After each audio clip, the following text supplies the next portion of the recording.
Abra a sua Bíblia na carta aos Hebreus, no capítulo 13. Hebreus, capítulo 13. Vamos ler somente o versículo 8.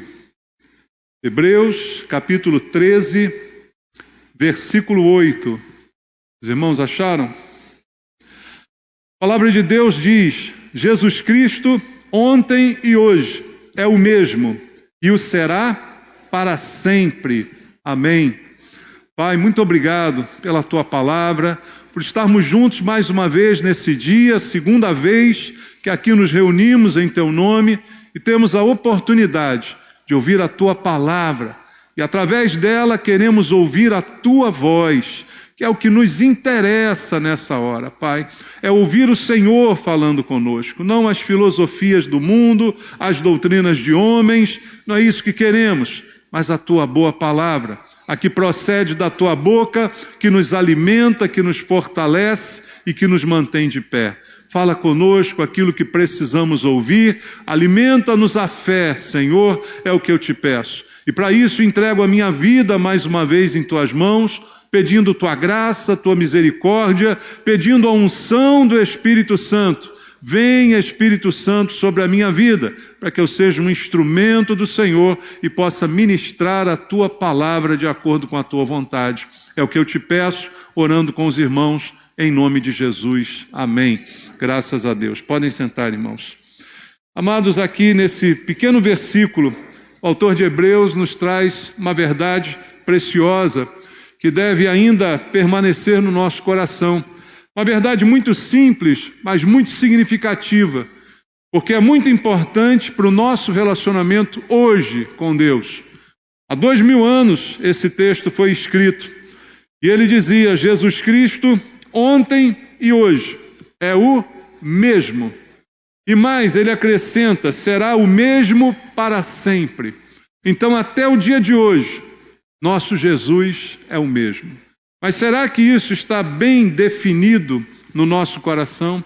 Será que as coisas da vida, os problemas, as dificuldades, às vezes não querem fazer com que pensemos que de alguma forma Deus mudou, de alguma maneira não age mais como agia antes, não faz mais os milagres que um dia fez? E a Bíblia volta mais uma vez dizendo para nós a verdade: Jesus Cristo é o mesmo. Jesus Cristo não mudou, não mudará e eternamente será da mesma forma. Isso mostra para mim que Deus ainda continua agindo.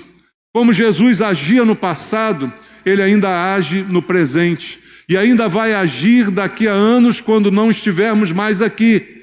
Ele ainda permanecerá em ação. Um conceito que muita gente às vezes usa para exprimir a sua falta de fé é dizer que Deus criou o mundo e o abandonou. Aqueles que ainda acreditam em Deus, que não são ateus ou não se identificam assim, na verdade não têm fé porque imaginam que assim Deus procedeu. Embora creiam na criação, dizem eles: não, Deus criou o mundo, mas agora nós estamos por nossa conta. Agora Deus se aposentou, Deus foi passear e nos deixou aqui para viver de acordo com as leis que foram criadas e assim tocarmos a nossa vida. Mas vem a Bíblia e diz: não, Deus é o mesmo, Jesus é o mesmo e continua agindo e continua operando. E a Bíblia fala de diversas formas do agir de Deus. Nós olhamos para as páginas da Bíblia Sagrada e vemos como Deus agia no passado, como Jesus operava, de que forma Ele interferia na vida do homem. E ao saber que Ele é o mesmo e continua agindo, isso significa algo que nunca foi revogado: Deus está reinando, irmãos. Nós estamos vivendo no reino de Deus. Jesus várias vezes falou a respeito do reino de Deus. E o que é o reino de Deus? É que Deus está governando, que Ele não se ausentou, que Ele não foi dormir, que Ele não foi embora, que Ele continua soberano e que nada acontece por acaso, nada é obra do acaso. Deus continua agindo da mesma forma que agia antes e continua soberano sobre todas as coisas. continua governando. Não estamos entregues à própria sorte, ao destino, não. Deus ainda está fazendo. E o que Ele fazia no passado? Continua realizando. Embora talvez hoje a gente não veja tantos milagres, não presencie tantas maravilhas como viveram e presenciaram os do passado, Deus continua o mesmo e operando da mesma forma. Nós é que mudamos. Nós é que nos enfraquecemos, o mundo é que tem se tornado cada vez pior. E aonde não há um ambiente de fé, não espere o agir de Deus. Quando Jesus entrou na sinagoga em Nazaré, quando ele esteve na sua cidade natal, a Bíblia diz que ele não fez ali muitos milagres, porque ali não encontrou gente crendo, gente confiando, gente acreditando, gente que crê no milagre, gente que crê que ele ainda é o mesmo.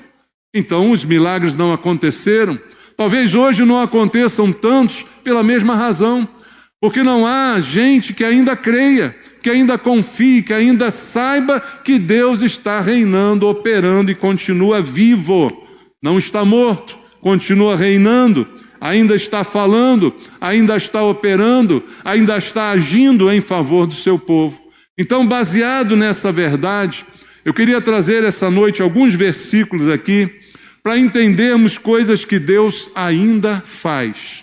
E uma que Deus ainda continua fazendo e vai fazer até o fim é falar com o seu povo. Deus ainda fala. É a primeira afirmação que eu quero fazer para você e também para mim. Nós podemos ouvir a sua voz. Será que você entende, compreende e acredita nisso? De que forma Deus fala? Talvez quando você ouça isso, você pense, bom, eu nunca ouvi uma voz, né? Às vezes há pessoas que dizem assim, eu ouvi uma voz e aquela voz eu identifiquei, foi algo muito claro, muito audível. Tem pessoas que dão esse testemunho, eu não duvido dessas pessoas, mas, por exemplo, comigo jamais aconteceu de eu ter ouvido uma voz. Talvez é porque Deus saiba que se isso acontecer eu vou ficar assustado. Mas comigo não foi dessa forma. Mas Deus ainda fala? Sim, Deus ainda fala. Deus ainda quer me mostrar coisas? Sim. Deus ainda quer dar direção para a minha vida? Sim. E de que forma? De várias maneiras. Veja, a Bíblia mostra para nós, desde o Antigo Testamento, Deus falando. Mas Deus falou sempre da mesma maneira com as pessoas? Não, falou de maneiras diferentes. Quando olhamos para o início da Bíblia, Deus falando com Moisés, ele começa a falar com Moisés numa sarça que ardia e não se consumia, num arbusto lá pegando fogo. Agora isso quer dizer que Deus vai ter que falar comigo assim também? Quando eu ver um arbusto pegando fogo, eu vou falar, diga, Senhor. Não, a coisa não é assim, não precisa ser dessa forma. Deus fala das mais diversas maneiras. Alguns pensam que Deus só fala em momentos grandiosos, assim, quando está saindo fogo, quando está saindo fumaça. A Bíblia mostra Deus falando com Elias, quando ele está na caverna, chateado, entristecido, e a Bíblia diz que Deus fala num silêncio com ele. A palavra que é usada ali no texto é num cicio suave, quase num cochicho aos ouvidos. Não é como a voz forte, grandiosa, saindo raios, nada disso, mas de uma forma específica para aquele momento em que ele precisava ouvir a voz de Deus. A Bíblia fala que Deus falou com Samuel da Bíblia. Como é que Deus falou com ele? Ainda jovem, ainda um garoto inexperiente, quando estava dormindo, Deus falou. Ele ouve sim uma voz que diz Samuel, Samuel. E ele não entende o que está acontecendo, mas Deus falou assim. Isso não quer dizer que tenha a falar assim comigo. Comigo pode ser de outra forma, de outra maneira, contigo pode ser de outra maneira também. Então nós temos que entender que Deus ainda faz, mas das mais diversas formas como fazia no passado. O grande apóstolo Paulo, que hoje conhecemos, ainda foi Saulo ouvindo a voz do Senhor. De que forma ouviu? De uma forma também sobrenatural, em que é necessário até cair do cavalo, mas ouviu a voz de Deus. E ali o Senhor disse a ele o que era preciso fazer. Nós vemos uma escrava na Bíblia, Agar, abandonada, caminhando no deserto, e ali Deus fala com ela. Através do anjo, ela ouve a voz de Deus. Veja, das mais diversas formas, Deus pode falar conosco. E hoje, continua falando também das mais diversas formas. Talvez você não escute, como eu disse aqui, uma voz, mas você vê um sinal. Você escuta uma palavra como essa, você escuta uma pregação, você vê uma circunstância da sua vida que te lembra a palavra de Deus, e aí você sente Deus falando ao teu coração pelo Espírito Santo o que Ele quer de fato transmitir. Você vê em algo corriqueiro da vida, num momento qualquer, você pode ouvir a voz de Deus mostrando, revelando, através de uma situação, através de um acontecimento banal da vida, você pode ouvir a voz de Deus. Você pode ouvir a voz de Deus através do conselho de um irmão, que Deus às vezes usa para chegar até você e te dar um alerta, e para dizer algo que era inesperado naquele momento, mas você pode reconhecer que mesmo até esse irmão, nem sabendo ou pretendendo ser voz de Deus, ele estava sendo ali voz de Deus para a sua vida. Mesmo que ele não tenha dito, eis que te digo, nada disso, mas te disse algo no particular, que você sabe que foi enviado por Deus para te dar esse recado, que você precisava ouvir. Ele não veio, olha, eu te revelo, mas falou. E daquela forma também Deus falou com você. Às vezes por sinais que acontecem, Jesus disse para que a gente pudesse observar os sinais. Ele disse, olha, vocês não sabem o dia nem a hora, mas pelos sinais você podem ter uma ideia do tempo. Então, por sinais, Deus também fala ao nosso coração. E veja o que a Bíblia diz em Hebreus, ainda no livro de Hebreus, no capítulo número 3, no versículo 7 e no versículo 8. Está escrito assim, assim, pois, como diz, quem diz? O Espírito Santo, hoje, se ouvirdes a sua voz, não endureçais o vosso coração, como foi na provocação no dia da tentação no deserto. E aqui é o que importa. Você pode ouvir a voz de Deus das mais diversas formas, como eu exemplifiquei aqui para você. Contigo pode ser da forma mais particular, que aconteça somente com você. Mas para todos nós, a palavra é a mesma. Se você hoje ouvir a voz do Espírito Santo falando contigo, a única coisa que você não pode fazer é endurecer o teu coração. Deus ainda fala, Jesus ainda fala conosco, mas se eu ouvir a sua voz, não posso endurecer o meu coração. Eu preciso, ao contrário, abrir a porta do meu coração. Eu preciso, ao contrário, dar ouvidos. Porque às vezes a gente ouve, mas não dá ouvido, irmão. A gente escuta, o ouvido capta tudo aí, tudo que é barulho, tudo que é coisa, mas a gente às vezes não dá atenção. Já teve caso de você falar com alguém e perceber que a pessoa não está nem ouvindo o que você está dizendo? Muitas vezes pode acontecer assim. Deus está falando, mas você está tão distraído, você nem está percebendo. E isso vai acabar endurecendo o teu coração, e isso nós não podemos fazer. O que temos que fazer é aquilo que Jesus diz à igreja, lá em Laodiceia, no capítulo 3 do livro de Apocalipse. Todo mundo conhece esse texto. E o mais espantoso desse texto é que essa palavra é para uma igreja. Apesar de nós usarmos às vezes esse versículo para falar a alguém do mundo, na verdade a aplicação dele é para a igreja. Apocalipse 3:20. Ele diz, eis que estou à porta e bato. Se alguém ouvir a minha voz e abrir a porta, entrarei em sua casa e cearei com ele e ele comigo. Como quem diz, olha, eu estou aí fazendo barulho, eu estou chamando a sua atenção, eu estou falando ao seu coração, estou batendo ao seu coração. Não endureça o seu coração. Em outras palavras, abra a porta porque eu quero entrar. Jesus é o mesmo, irmãos, como diz o autor de Hebreus. Ele continua falando, mas nós é que mudamos. Talvez antigamente você ouvisse mais a voz de Deus, mas agora o coração anda endurecido e anda recusando ouvir as palavras do Senhor. Então quem muda não é Deus, quem muda somos nós. Esse é o problema na maior parte dos casos. Nós mudamos, a igreja muda, a fé se esvazia. Tanto que Jesus perguntou: quando eu voltar, porventura ainda acharei fé sobre a terra? Ainda vou achar alguém que creia, alguém que dê ouvidos à minha voz, alguém que ouça a minha palavra? Cada vez mais os corações estão se endurecendo hoje em dia. Jesus continua batendo, Jesus continua falando da mesma forma que fazia, mas quantos estão dispostos a ouvir? Quantos estão dispostos a abrir a porta e deixar que a palavra entre, que Jesus entre e passe a cear conosco? Outra coisa que Deus ainda faz, além de falar, que é real e que ainda é operação de Deus, é o livramento, irmãos. Você acredita que Deus ainda livra? Você precisa de um livramento? Quantas vezes na vida nós já precisamos de um livramento? Para exemplificar, quero trazer a você o texto em Êxodo, capítulo 14.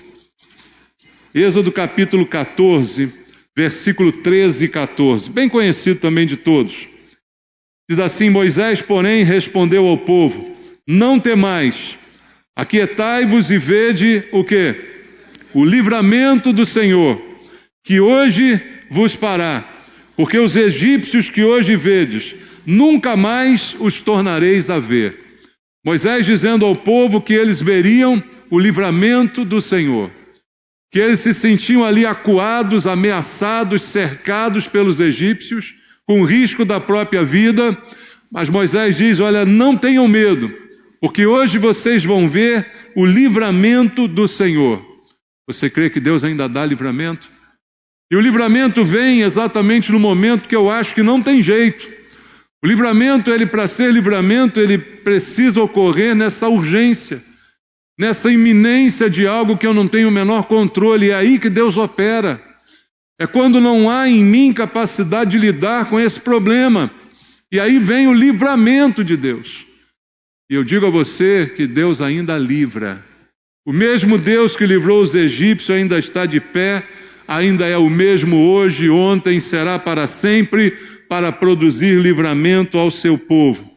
E do que o Senhor pode nos livrar? Das mais diversas situações de risco, de problemas, como foi aqui com o povo de Deus, ainda hoje há outras coisas que nós precisamos de livramento. Uma delas, 1 Coríntios capítulo 10, versículo 13.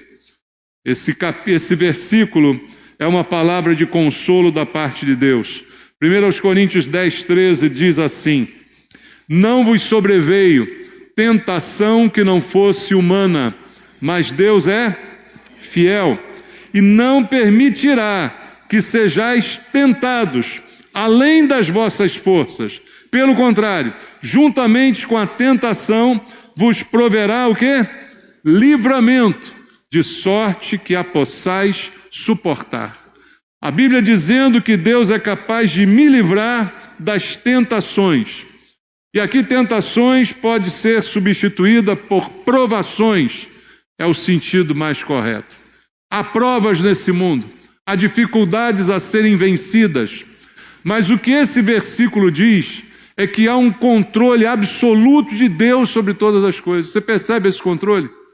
Quando ele fala que, olha, ele não vai permitir que você seja provado ou tentado além do que você pode suportar. Veja então que nós estamos diante de alguém que tem um controle total, alguém que sabe qual é o limite, alguém que sabe o que eu consigo ou não suportar, alguém que entende da minha vida e que garante para mim que isto não irá além da minha capacidade. E então, quando vem a aprovação também dele, se isso é demais, virá o livramento. Deus pode livrar. Da mesma forma que livrou aquele povo, muito menos capaz de enfrentar aquele inimigo, os egípcios, foram livres pelas mãos do Senhor. Nós também podemos ser livres das provações, das dificuldades que vão além daquilo que nós podemos suportar, porque Jesus ainda é o mesmo, porque Ele ainda continua fazendo o que sempre fez. Veja o que diz a Bíblia em primeiro livro de Samuel, 1 Samuel capítulo número 23, 1 Samuel capítulo número 23, do verso 26 ao verso 29, diz assim: Saul ia de um lado do monte e Davi e seus homens do outro. Apressou-se Davi em fugir para escapar de Saul. Porém este e os seus homens cercaram Davi e os seus homens para os prender. Então veio um mensageiro a Saul dizendo: apressa-te e vem, porque os filisteus invadiram a terra. Pelo que Saul desistiu de perseguir a Davi e se foi contra os filisteus. Por esta razão, aquele lugar se chamou Pedra de Escape. Subiu Davi daquele lugar e ficou nos lugares seguros de En-Gede. O que diz o texto é que Davi estava nesse momento completamente perdido, porque Saul o havia cercado. E o exército de Saul é muito mais numeroso do que o de Davi. Davi, a princípio, não tinha nenhum exército. O rei era Saul. Quem tinha exército era Saul. Davi tinha um bando de gente, um bando de homens com ele. Mas quem tinha um exército era Saul. E ele estava completamente cercado e não haveria como escapar. Mas aí vem a Bíblia e diz que chegam aos ouvidos de Saul que há uma invasão dos filisteus, então ele está prestes a derrotar Davi e ele volta para defender a cidade. E isso se chama então Pedra de Escape, porque ali deu o Senhor livramento a Davi. Algo que parecia certo, algo que parecia não ter escape, mas Deus providenciou. O que eu digo para mim e para você? Às vezes a gente pode entrar numa situação assim, que parece que não há solução, que parece que não há saída, não há escape, mas Deus faz um milagre. Ainda é o mesmo, você crê? Ainda continua agindo, ainda continua operando, ainda continua dando livramento. Então, mesmo quando tudo parece perdido, Deus é fiel e nos dá livramento e coloca a gente em lugares seguros. Fez isso com Davi, fez isso com seu povo no deserto e continua fazendo, porque ainda é o mesmo. Mas a pergunta que eu deixo mais uma vez: eu creio nisso? Você ainda é o mesmo crente? Deus é o mesmo, Jesus é o mesmo, mas você ainda crê da mesma forma? Você ainda confia da mesma maneira? Porque é isso que vai fazer toda a diferença. E outra coisa que Deus ainda continua fazendo, queridos, e ainda continua querendo fazer, é salvar. Parece muito óbvio, mas é uma verdade que às vezes a gente negligencia. Deus ainda quer salvar. Leia comigo Lucas capítulo 19. Lucas 19, temos aqui uma história bem conhecida. Lucas 19, versículo 5, diz assim: quando Jesus chegou àquele lugar, olhando para cima, disse-lhe: Zaqueu, desce depressa, pois me convém ficar hoje em sua casa. Então Jesus olhou Zaqueu, que estava em cima da árvore, e mandou-o descer depressa, pois era conveniente para ele estar na casa de Zaqueu. Versículo 9 do mesmo texto diz: então Jesus lhe disse: hoje houve salvação nesta casa, pois que também este é filho de Abraão, porque o Filho do Homem veio buscar e salvar quem? O perdido. Jesus é o mesmo e ele continua querendo salvar. Ele quer salvar gente como Zaqueu. Zaqueu é um homem rico, é um homem cheio de boa situação financeira, cheio de tudo que o dinheiro pode comprar, muitas vezes ganho ilicitamente, mas essa é a sua situação de vida diante do mundo, um homem próspero e rico, mas perdido, completamente perdido, completamente condenado, e Jesus quer salvar Zaqueu. O mais legal desse texto que eu vejo é que quando Jesus o vê na árvore, aqui no versículo 5, ele diz assim: hoje me convém ir na sua casa, convém a mim. Na verdade, era muito mais conveniente para Zaqueu do que para Jesus. E quem precisava de salvação era Zaqueu. Mas Jesus diz: a mim é conveniente também ir aí na tua casa, porque eu quero salvar você. Eu quero trazer salvação. Eu quero tirar você dessa lama. Eu quero tirar você desse pecado que você vive, que te dá tudo do bom e do melhor, mas não te dá paz nem sossego. Não te dá uma noite de sono tranquila, porque a culpa não sai do teu coração. Então me convém estar aí na tua casa. Me convém levar salvação a este lar. Então isso ainda é conveniente para Deus ainda hoje. Jesus quer salvar da mesma forma. E é interessante que na mesma cidade aqui de Zaqueu, ele vai salvar um outro homem, numa situação completamente diferente. Ele vai salvar Bartimeu, o cego Bartimeu. Ele vai salvar esse homem que é um oposto de Zaqueu, pelo menos no que se diz respeito à condição financeira, porque a Bíblia diz que era um mendigo e era cego. Zaqueu era um rico cego, você entende? Tinha todo o dinheiro, mas não enxergava a própria miséria, não é? E ali nós então encontramos Jesus para salvar o pobre cego Bartimeu, que também precisava de salvação. Não precisava apenas de cura, mas de ser salvo. E o que Jesus fez não foi apenas curá-lo, mas foi salvá-lo. Para que você e eu percebamos que ainda é interesse de Deus salvar o rico, salvar o pobre, salvar o miserável, salvar qualquer um que precise de salvação. E ainda hoje Ele quer salvar a todos que se aproximem dEle. É conveniente para Ele a sua salvação, porque essa é a sua missão. Foi para isso que Ele veio. E o que o autor de Hebreus diz para a gente? Jesus é o mesmo hoje, ontem e o será eternamente. Ainda interessado em salvar as pessoas. Ainda é conveniente para Ele a salvação. E sabe qual é o dia da salvação? A Bíblia diz, o dia é hoje. Segundo aos Coríntios, capítulo 6, no versículo 2, é o que está escrito. Eu te ouvi no tempo da oportunidade e te socorri no dia da salvação. Eis agora o tempo sobre modo oportuno, eis agora o dia da salvação.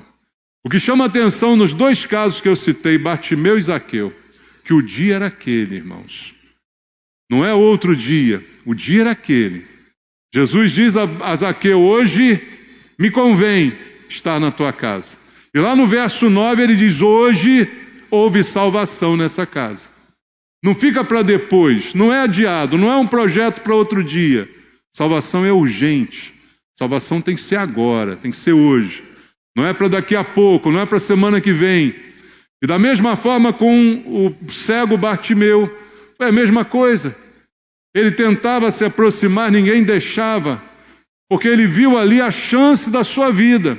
Eu não vou deixar passar essa oportunidade. Jesus está aqui. Eu não vou deixar passar essa chance, porque pode não ter outra. E aí Bartimeu, a Bíblia mostra todo o seu empenho, gritando, incomodando, chamando a atenção, porque queria ser ouvido por Jesus. Porque parece que Deus havia já revelado a ele que o dia da salvação era hoje. Deus precisa revelar para muitos de nós coisas que precisam ser feitas hoje e que a gente vem adiando, que a gente vem postergando. Jesus é o mesmo, hoje, ontem, vai ser para sempre. Mas eu preciso mudar hoje. Eu preciso dar um jeito hoje. Hoje é o dia da salvação, hoje é o dia da mudança. E por fim, queridos, uma outra coisa que Deus ainda faz, e faz com muita alegria, é a restauração. Além de salvar, Ele restaura. Na própria vida de Zaqueu a gente vê o que aconteceu. Houve salvação naquela casa porque Zaqueu tomou uma decisão firme, uma decisão com convicção e disse, hoje, mais uma vez ele afirma, hoje eu decido pagar as dívidas que eu tenho. Eu decido recompensar as pessoas que eu enganei. Eu decido mudar a minha vida. Isso é restauração. Salvação e restauração. Coisas que Deus ainda faz e operam conjuntamente. Nosso Deus ainda promove restauração. Um exemplo de restauração que eu deixo para você está lá no livro de Gênesis, para que isso inspire a nossa fé. Em Gênesis, no capítulo 30, do versículo 22 ao 23, Gênesis 30, 22 e 23, diz assim, lembrou-se Deus de Raquel, ouviu-a e a fez fecunda. Ela concebeu, deu à luz um filho e disse, Deus me tirou o meu vexame. A história de Raquel, aqui em apenas 2 versículos, mostrando o que Deus fez na vida daquela mulher. E o que ela reconhece da parte de Deus, dizendo no verso seguinte, que Deus tirou o meu vexame, Deus tirou a minha vergonha. E aí, irmãos, olhando para a nossa vida, quanta vergonha você já passou na vida? Já passou muita vergonha aí? Me conta não, tá? Mas você sabe. Muitos de nós já passaram muita vergonha na vida. Você já foi bebum? Tem alguns que já foram, né? Que vergonha, né, irmão? Quanta coisa você já fez de errado, quanta coisa já provocou, né? Em tantos sentidos a gente pode dar a essa palavra. Há muitos vexames, há muitas coisas vergonhosas, talvez, no nosso passado, mas Deus está pronto para tirar esse vexame. Deus está pronto para restaurar, como a imagem de Zaqueu. Zaqueu era conhecido na cidade como homem infiel, como homem aproveitador, como homem desonesto. Isso é uma vergonha ou não é? Hoje em dia não sei, né? Hoje em dia parece que desonestidade é qualidade, né? Parece que mudou tudo. Mas sempre foi, sempre será vergonhoso você ser conhecido como alguém desonesto. Zaqueu era assim. É uma vergonha. E a vergonha foi tirada da casa de Zaqueu, porque Deus operou na vida dele. A vergonha foi tirada da casa de Raquel, porque Deus operou na vida dela. Então Deus é aquele que restaura e está pronto para restaurar a nossa vida, para tirar a vergonha, tirar o opróbrio, como diz a palavra de Deus, e limpar o nosso passado. Então não é só a salvação, mas é uma restauração. É como eu disse hoje de manhã, leia comigo agora 2 Coríntios 5,17. É um versículo que todos nós sabemos, né, o seu conteúdo, mas ele fala exatamente dessa restauração. A salvação é acompanhada por essa restauração. 2 Coríntios 5,17 diz, e assim se alguém está em Cristo, é o quê? Nova criatura. As coisas antigas já passaram, eis que se fizeram novas. O passado de vergonha passou. As práticas antigas, as coisas erradas, ficaram para trás, ficaram para o passado. A vergonha foi embora. Acabou o vexame. Agora é nova vida. Agora é nova oportunidade, é nova chance. E só quem pode fazer isso é Deus. E Deus faz isso primeiro que todo mundo. Sabia disso, irmãos? Às vezes a pessoa que foi muito envolvida em tantas coisas e que causou decepção em tanta gente, quando ela se converte, muitos ainda olham torto para ela, né? A mesma coisa aconteceu com o apóstolo Paulo. O cara matava cristão. Aí chega um dia convertido, você acha que a igreja vai receber? Ô, vem cá, meu irmão. Não, está todo mundo, opa, peraí, vai me matar? Será que você está me enganando, né? Está aqui só para se aproveitar? Isso acontece muito. A pessoa se converte, mas era bandida, era isso, era aquilo. Todo mundo olha meio assim de lado. É normal, não estou dizendo que é errado, não é normal. Por quê? Essa é a reação da gente. Mas Deus faz isso primeiro que a gente. Deus tira esse vexame primeiro que a gente. A confiança a gente tem que conquistar de novo. Mas no coração de Deus ela já é real. Porque quem está em Cristo é nova criatura. Não diz que vai ser nova criatura, diz que é. Então, para Deus é algo já presente para o futuro e para sempre. É diferente, porque foi Deus quem operou, foi Ele quem realizou. A transformação é a parte de Deus, tirar o vexame é a parte de Deus, foi o que Ele fez. Um outro texto instrutivo está em Isaías, no capítulo 54. Isaías capítulo 54, versículo 4 e versículo 5. A palavra diz, não temas, porque não serás envergonhada. Não te envergonhes, porque não sofrerá humilhação, pois te esquecerás da vergonha da tua mocidade, e não mais te lembrarás do opróbrio da tua viuvez, porque o teu Criador é o teu marido, o Senhor dos exércitos é o teu nome, e o Santo de Israel é o teu Redentor. Ele é chamado o Deus de toda a terra. Deus está dizendo isso para todos nós, irmãos. Não importa o que as pessoas queiram colar na gente, o que importa é o que Deus pensa de nós. Não importa o que o mundo queira colocar sobre nós, o que importa é como Deus nos vê. E o Senhor está aqui dizendo nessas palavras: eu não preciso temer, porque eu não serei envergonhado. Eu não sofrerei mais humilhação. A minha vergonha será esquecida. E aqui Deus está dizendo para nós também que nenhum de nós está sozinho. Deus aqui está dizendo o seguinte, olha aqui o que diz o texto bíblico: o Criador é o teu marido. Não tem mais ninguém sozinho aqui. Está rindo? Outro dia eu preguei isso na igreja e teve uma irmãzinha que saiu daqui falando mal de mim. Você não é viúva, por isso você fala isso. Eu quero um marido de verdade. Então eu não posso fazer nada, né? Acontece isso também, né? Mas Deus está dizendo: você não está sozinho, não. Você tem alguém. Você não é viúva, não. Você não é viúvo. Você tem alguém. Você tem Deus. Você tem Deus do seu lado. E qualquer vergonha que você possa ter, o Senhor é capaz de tirar e de restaurar. E qualquer sentimento, qualquer complexo, qualquer sentimento de inferioridade, Deus é capaz de remover e restaurar a tua vida. Deus é aquele que restaura a gente desse tipo de sentimento, desse tipo de pensamento, de que eu estou só, de que ninguém me ama, de que ninguém gosta de mim, de que a minha vida não dá certo. Deus é alguém que está comigo e é vivo, opera hoje, ontem, sempre, eternamente, e assim fará. Então eu preciso crer nisso. Se eu não crer, falarei como aquela irmã: eu quero de verdade um marido. O que você quer, irmão? O que você precisa? É aquilo que Deus já te deu e já está disponível. Agora o Senhor nos chama à purificação também. A gente precisa entender que a vida de restauração é também a vida de purificação. Aquilo que eu fazia, não posso fazer mais. Eu agora sou nova criatura. Sou ou não sou? Quem está em Cristo não é nova criatura? As coisas velhas não passaram? Então não podem voltar. Então esse também é um momento de purificação. E aí, como Deus faz aqui com Josué, onde a Bíblia diz, lá no livro de Josué, vamos abrir, no capítulo 5, onde se fala do opróbrio, da vergonha que aquele povo passava.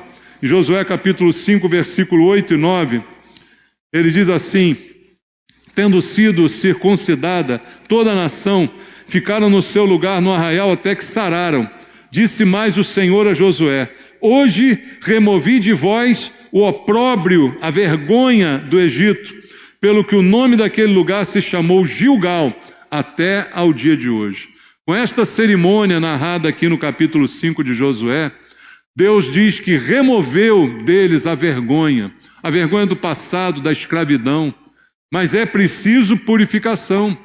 E o que acontece dessa cerimônia é que todos chegaram ali sem ainda estar circuncidados, como um sinal da aliança com Deus. E aí Deus manda aquela circuncisão como um símbolo da remoção daquilo que era impuro. E hoje nós não mais circuncidamos as crianças, mas nós temos, como a Bíblia diz, uma circuncisão no coração, que é uma marca da nossa aliança com Deus.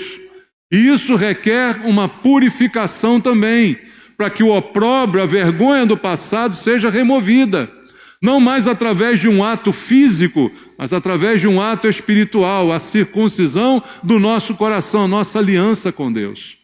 Isso tem que acontecer, para que essa vergonha do passado seja completamente removida de mim e nunca mais há de voltar.